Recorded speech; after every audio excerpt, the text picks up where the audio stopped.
Welcome to the Doctrine of Happiness. I am Natasha Lojavardi on a global journey to uncover what it really means to live in happiness, empowerment, and authenticity across all areas of life, both in business and private moments. From vibrant cities to remote sanctuary, I'm meeting people from diverse backgrounds to explore how culture, beliefs, spirituality, gender diversity, and even sexuality shape their understanding of fulfillment and happiness. Together, we dive into the thought form and values that drive their choices, sharing stories and challenge, inspire, and uplift. With the help of a groundbreaking algorithm, we will relieve not only the happiness people are aware of, but also the hidden pieces in their blind spot. This journey goes beyond the surface to reveal the truth that connect us all. Join me as we redefine happiness, fulfillment across cultures and lives.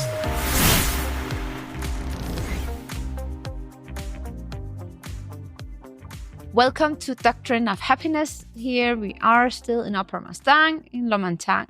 I have been very lucky and have an interview with a very, very nice Lama here.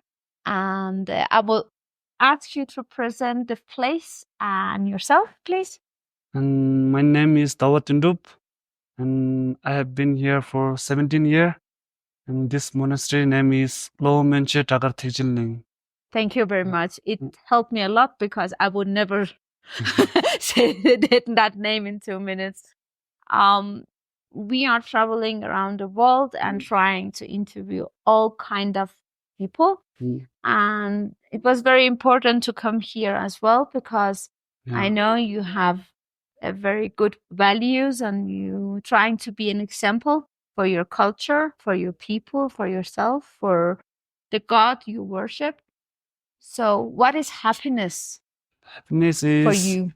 For me, the happiness is being freedom from this all thing. Thank you. And actually, happiness is not in outside, in ourself, and we have to gain it. And now this time, all the people think that happiness is gaining from the outside thing like money, but Material. But in our Buddhist, we mostly think from our inner. We have to be happy from inner world inner and not world. the outer world. And outer world, we can show help to the other and being able to help when they need. Yeah, this is the real happiness. That's very nice. Yeah. So freedom from the outer world. Yeah. When the material owns us and not us owning material, that's the difference. Yeah. Because when material thing, money, house, everything owns us, then we are trying to find happiness outside, but we never get happy. Yeah. And I believe in that. I think the happiness is something from in here. We need money in outside side in Buddhist little bit, but we don't have to attach that.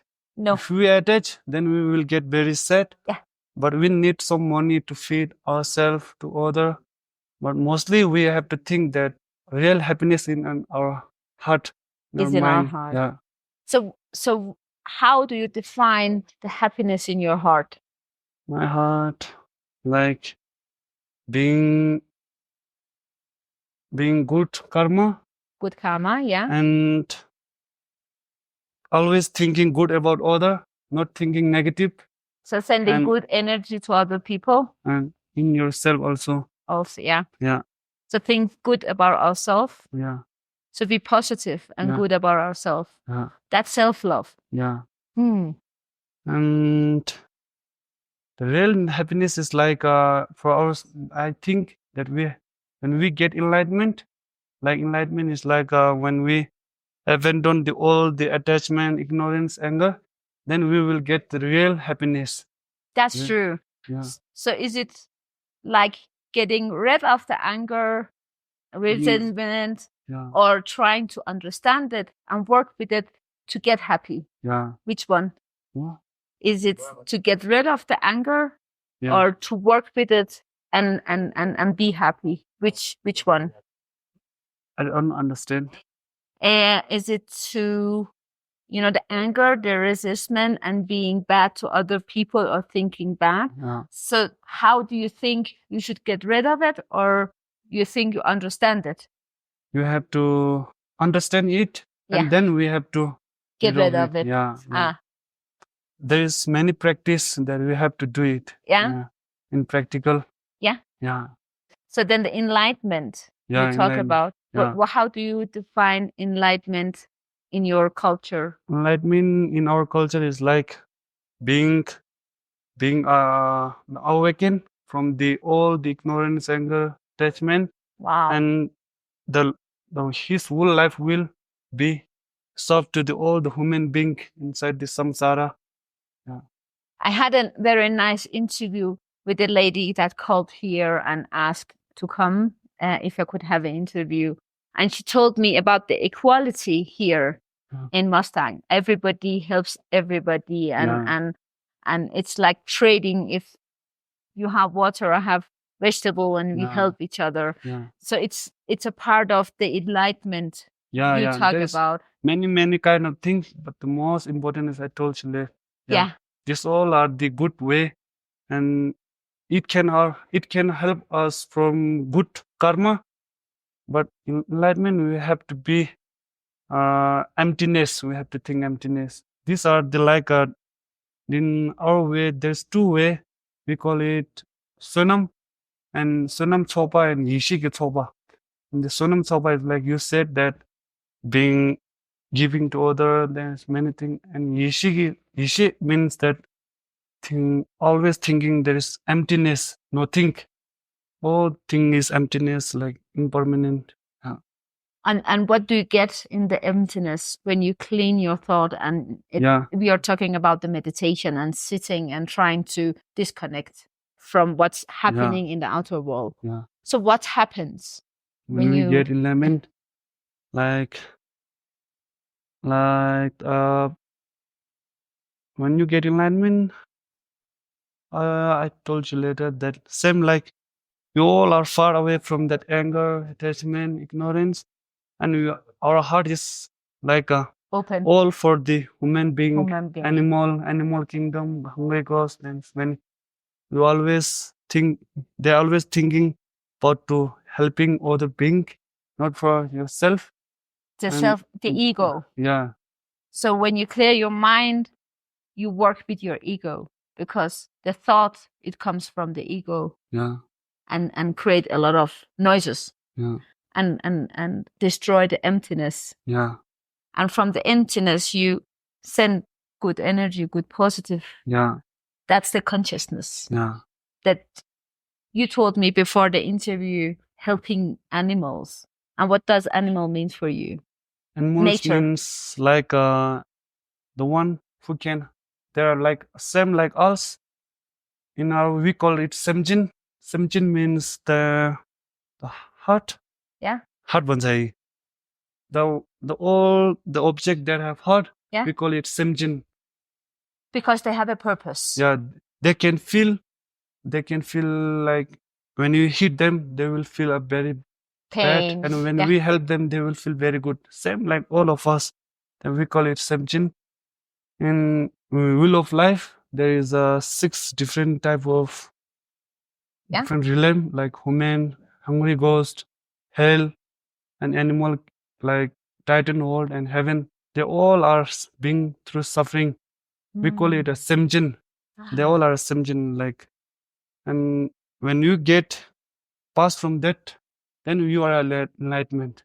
That was it. Yeah. So if you want to develop and you want to be a nice human being, and you want to be happy, it's inside. It's because you help other people, you help the animal, you help to take care of the nature, and you think good about other, and you think good about yourself. Is it true? Do you understand? I understand it. Right. Okay. So when you go to school here and you try to learn something, you have been here for 17 years? Yeah. How old are you? I'm 24. 24. Yeah. How was it for you to start here? Did you choose it, or it was the life? It was in our culture that we have our youngest child has to be in the monk. Oh, wow. In your family? Yeah, in our family, like in our Mustang culture. Yeah. So every family, the youngest Every family, child the younger son has to be in the in the monastery. monastery. Yeah. Wow. So you remain the culture Yeah. and you're trying to keep it maintained by having the rule that the youngest son go to the monastery. Yeah. Wow, that's very nice. Mm. And you love being here? Yeah. Sometime we are also in the samsara. We have a attachment anger. Sometimes we feel like we want to go outside Yeah. and being a normal people. But I personally think, but being a monk is really good for the other people, for ourselves. Yeah. Yeah. Because you help other people. Yeah. Many different things. Yeah. I was walking the Camino, you know, Camino Don't know. in Spain.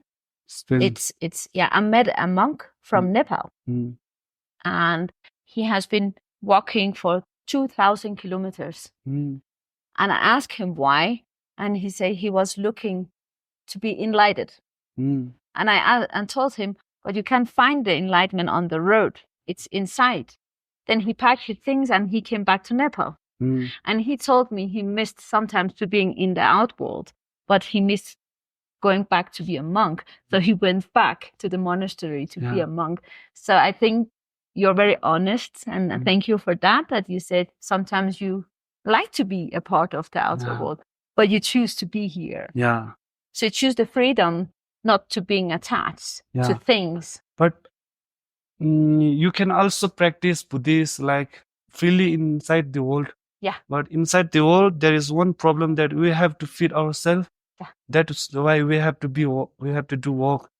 Now in the monastery, there is one good thing is that we all are our eating, the facilities all by sponsored by other people. There is a very good for us. But inside there we have to work for our feet, for our children. But you can also practice Buddhist, in the very In the outer much way, world. Different way. but Wow.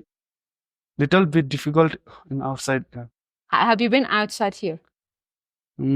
Sometime we go to home that time. As Little- outside in Mustang home. yeah, Have you been in Kathmandu or Pokhara? Yeah. You have been there. Yeah. What do you think about it? good. Good? Yeah. Okay. So you like the change. Yeah. If you should give a good advice to people out there, what would it be? I would like to keep that everything we do, everything we act is all a karma. If we do good work, then we'll get good karma. And if we do bad karma, then we will get bad karma. But if you do a bad karma, you don't have to think that you don't have to regret it. You have to go through how I will solve it, how I will get good karma. Yeah. Wow, that's a good advice. So you don't have to go in the resentment and talk badly to yourself because you have been doing something it was not good karma, but you just have to, okay, I'm gonna change and do something else instead of going in a bad self-esteem and tell yourself that oh, it was not good, and get angry about yourself or other people. So your advice, be free of what you have been doing and be like a reset button on the phone. Reset and start a good thing.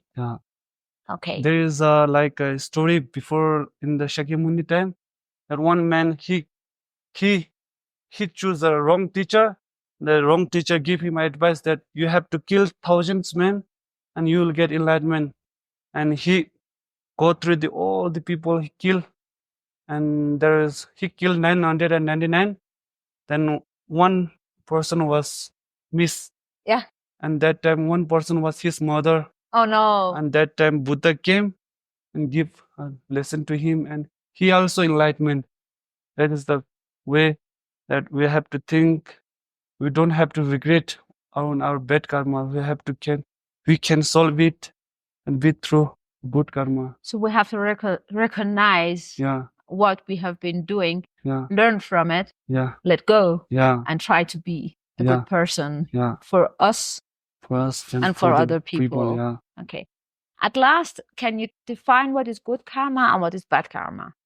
If you call it bad karma, I don't know. Bad karma means like there's many kind. Bad karma is like doing a bad work, bad work, like harming other, like saying saying a lie and misconduct with other women, boy, and like and being present in alcohol, drugs, and thinking your mind that about other, like that person is really bad, and thinking all the time in your mind like they are like being bad karma, bad work. That cause you to being in this samsara. And if you like good karma is like a opposite of that thing. Yeah. So doing good thing and trying to be beneficial for you, animal, nature, other people, Yeah. good karma. Okay. I am very, very grateful. I'm thankful for having interviewed with me and take the time. So we are finishing from Lo Manthang, a very nice monastery. We're trying to catch us a little bit of the surrounding. So today's message, the way of happiness, is the disconnect from the material outer world, and you will find happiness in the inner world. So thank you very much for today, and namaste. Thank you for joining me on this journey to explore happiness and fulfillment in all its forms, in business and in personal life. I hope these stories and insights inspire you to view your own path with fresh perspectives. Stay curious, keep pushing forward, and come back next time as we dive even deeper into what it means to live fully and consciously. Until then, embrace what empowers you, pursue what fulfills you, and remember, true happiness starts within.